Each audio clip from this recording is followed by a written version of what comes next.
mimi Your Excellency lazima niombe wa mama maji. Tangu mimi nizaliwe, tumekuwa tunaambiwa maji ya Kegati, maji ya Kegati. Jana tulikuwa huko. Na Your Excellency, kwa sababu wajumbe wanakuomba barabara, they cost up to millions. Governors wanaomba projects za billions.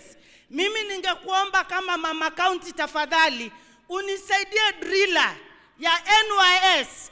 Wakati tunaongoja maji ya Kegati, mimi nikuje nyumbani nianze kuchimba boreholes, wa mama wetu wasiende mtoni, wamechoka. Tuko na shida ya stima, na nimeona waziri wa energy yuko hapa. Sababu ya kukosa stima ni kwa sababu hatuna projects zile ziko na policy ya Kenya Power. 2021 tulipatiwa only 15 projects. Kwa policy ya Kenya Power, every county, every constituency inafaa kupewa 7. Hivyo unaona hizo 15 haziwezi tosha Kisii County ambayo iko na 9 constituencies. Tupea hata 5 tupate light. Usiku mzee akiangalia anaona mama ako sawa.